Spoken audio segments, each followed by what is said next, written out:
Mama Kudi, your food na number one. The Buka was crowded that afternoon, men sweating as they fought for their seats. The aroma of hot Amala filled the air. A man in suit swallowed his last morsel, licked his fingers, and smiled. Mama Kudi, your food na number one. But before he could stand, his smile froze. His eyes rolled back. He collapsed on the floor, convulsing. The crowd screamed. Mama Kudi only stood there, calm, watching. A small strange smile curved her lips. That was the day the town finally began to act. What exactly is inside Mama Kudi's pots? Quick, before I continue, hit that subscribe button. Trust me, you don't want to miss where this is going. Thank you. In the town of Malomo stood a small smoky Buka that had become the talk of the town. The Buka belonged to Mama Kudi, the Amala seller. Her food was so delicious that people swore it had to be from heaven. Her food was legendary. The brown swallow of Amala, soft and steaming, slid down the throat. Her ewedu soup danced on the tongue, slimy yet flavorful, while the rich begiri and fairy pepper sauce made even the wealthiest man lick his finger. Her shop was always full. Policemen, civil servants, mechanics, traders, and even politicians stopped by. Drivers parked their car dangerously by the roadside just to buy her food. Ah, Mama Kudi, your food too sweet, they would praise, licking oil off their fingers. She would laugh, flashing her teeth. Na God oh, na him dey bless my pot. But beneath her warm laugh and cheerful greetings was a woman whose heart was darker than charcoal. Mama Kudi was a widow, but not the painful type of widow, broken kind that begged for sympathy. No, she wore a widowhood like armor. Her husband had died many years ago under circumstances no one quite understood. And since then, she had run a small corner of the town with iron hands coated in yam flour. Her voice was sharp like pepper, her tongue quick to cut any man or woman who dared cross her. People joked that her rudeness was the true spice in her food. That perhaps the secret ingredient in her steaming bowls of Amala was not the locust beans or the palm oil, but her biting insults that somehow flavored every swallow. But what no one dared say aloud was that behind that widow's head tie, behind the constant rudeness, Mama Kudi carried an aura of danger. Competitors had tried to open Buka around her. None survived more than a few months. Somehow, tragedy always struck them. A fire, a sudden sickness, a landlord dispute, and still Mama Kudi tried. Nobody could explain her consistency. Her food never ran out. Even late at night, her pot was always full, steaming, waiting. No one ever saw her buying ingredients at the market. No yam flour, no pepper, no beans, and yet the food never stopped flowing. Funke was 12 when she came to live with Mama Kudi. Her parents, too poor to feed her, had sent her to help in exchange for schooling that never came. Funke served customers, swept the Buka, washed plates, and carried water. But more than once, she noticed strange things. One evening, while scrubbing pots, she found something stuck to the side of the bakery pot. A fingernail. Woman fingernail. Another night, while pouring water into the clay pot, she swore she saw shadows moving inside the kitchen. And sometimes, in the dead of the night, Funke heard Mama Kudi speaking in low tones as though speaking incantations. Then it began. A government worker named Adebayo came to eat. He was new in town. He ordered Amala with goat meat and gulped it down. That night, he never returned home. His wife called his phone until it rang out.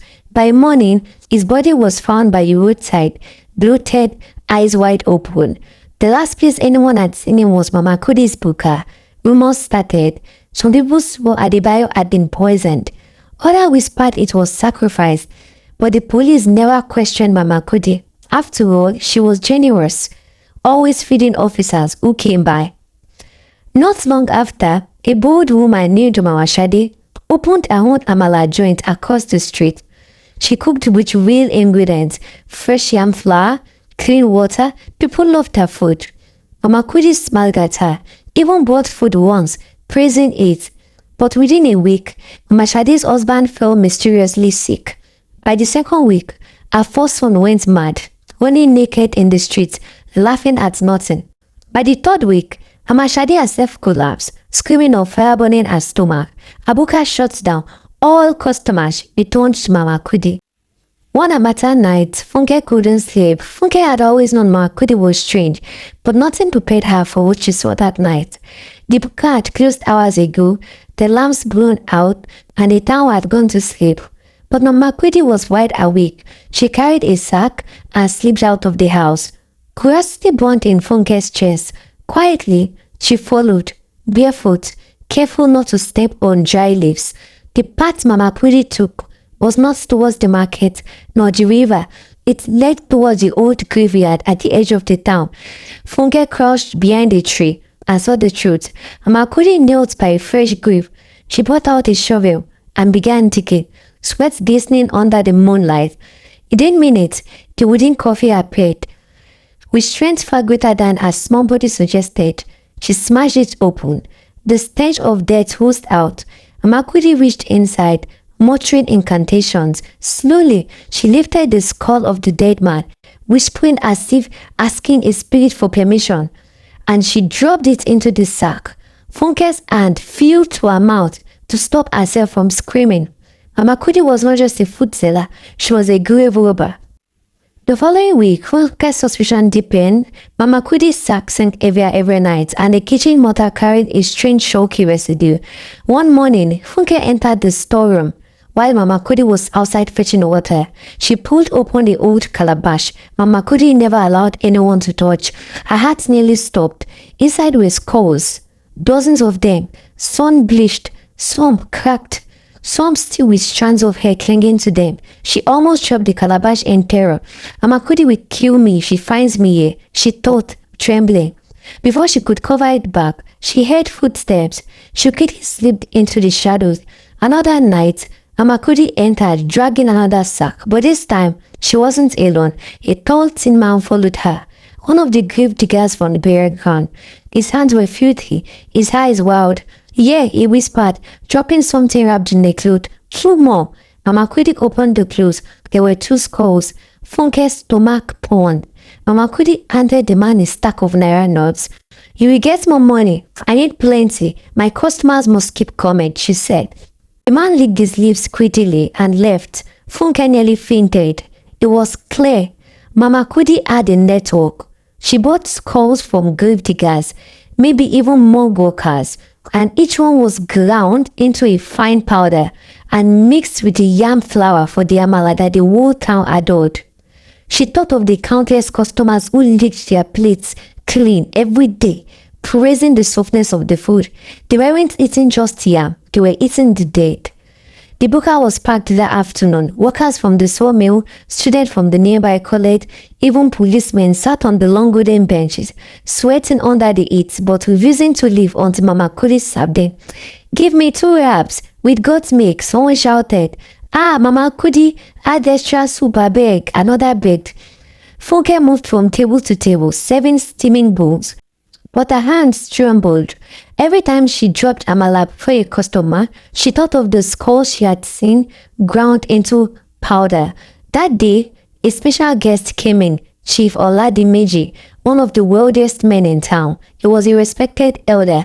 Everyone greeted him with respect. "Ah, Mama Kudi," he said with a wide grin. "Your Amala is the best. Bring me plenty." Mama Kudi beamed, a smile stretching across her face. "Chief, you know say my food na better food. You go enjoy ham."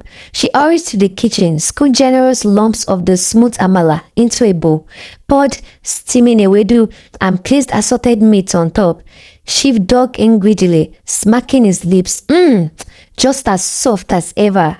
But then he paused. His chewing slowed. His face tightened. He spat something into his hand. The Buka fell silent. Everyone's eyes turned towards him. In his palm lay a small white shard, not yam flour, not bone from goat meat. It was too smooth, too curved. Chief brows furrowed. He lifted it to the light. "Mama Kudi, what is this?" Mama Kudi froze. For the first time, words deserted her. A young student sitting nearby gasped. "That thing looks like a tooth." "A human tooth?" The room erupted. "A tooth? Inside Amala? Ah, blood of Jesus!" Voices rose in shock and anger. Plates clattered to the ground as customers inspected their own bowls with trembling hands. Chief Oladimeji stood, holding the shard like evidence in a court. Mama Kudi, we all deserve an explanation. Mama Kudi's lips quivered, but no words came out. Sweat poured down her face. Her eyes darted towards Funke, as if silently accusing her of betrayal. The Buka, once full of laughter and appetite, had turned into a court of judgment. The Buka was silent. "Wetin be this?" he shouted. Mama Kudi forced a laugh, the kind that sounded like broken calabash. "Ah, chief, you dey fear ordinary bone? Na mistake, Joe. Goats get plenty small bone." But the customers were not convinced. A man at the back murmured, "Goat bone no dey shine like this, oh." A few days later, a drunkard named Salio crept in her backyard at night, hoping to steal leftover from her stew pot. Instead, he saw something that turned the stomach cold. Mama Kudi kneeling beside a sack, pulling out what looked like a woman's skull. She placed it on a grinding stone and began pounding it into dust, muttering in her incantations. Salio ran, but then who would believe a drunk? Funke, Mama Kudi's young apprentice, could no longer sleep peacefully. Every night, she saw terrifying dreams, skull rolling across the floor, blood dripping from grinding stone, and faceless figures whispering, "You are part of this." Sometimes she would wake up drenched in sweat, the echo of grinding bones ringing in her ears. She knew she had to act fast. Funke went secretly to the ballet's compound under the cover of darkness. She fell at his feet, weeping uncontrollably. The ballet, shocked, asked, "Child, why do you weep like this? What troubles your spirit?" Between sobs, Funke confessed everything. How Mama Kudi brought skulls into the shed at night, how she ground them into powder and mixed them with the yam flour, how she threatened her never to speak. The ballet was silent for a long time, staring into the fire before him. Finally, he spoke in a low, grave tone. "If this is true, then Mama Kudi has brought a curse upon the land. Tomorrow we will search her house." The next morning, the ballet gathered strong men from the community. They marched to Mama Kudi's compound, while the villagers followed her nervously. When Mama Kudi saw them, she shouted, "What brings you to my compound?" The ballet ignored her. He ordered the men to search her kitchen and grinding shed. At first, they found nothing unusual, just bags of yam flours stacked neatly. But then one of the men opened the sack carelessly, and white powder spilled out. More sacks were torn open. Within them, they found bone fragments, a child's bracelet, and even a full skull eaten in the corner. The women screamed, covering their mouths. Mama Kudi's face darkened. Mama Kudi finally broke. She admitted her husband had been her first victim. She grounded his skull into fine powder, mixed it with yam flour to start her business empire. The ballet's voice thundered, "You fed us with the bones of our own people. You defiled this land. Today, your wickedness ends." Funke, though shaken, finally felt the heavy burden lift from her chest. As the crowd shouted, curses and the drums of judgment began to beat. Mama Kudi's reign of deceit crumbled before the entire community. The story of Mama Kudi teaches us that no secret stays buried forever. Though she hid her skulls in sacks, the truth still came to light. It teaches us that greed can blind the heart. Her hunger for customers drove her to sacrifice even her own husband. It teaches us that silence feeds evil. If Funke had kept quiet, the entire community would have remained in darkness. It teaches us that wickedness may flourish for a season, but in the end, it always crumbles before justice. Finally, the story of Mama Kudi teaches us that when a people stand together, even the most feared witch cannot withstand their judgment. If you enjoyed this story, don't forget to like, share, and hit that subscribe button so more people can learn from tales that carry wisdom and warning. Thanks for watching.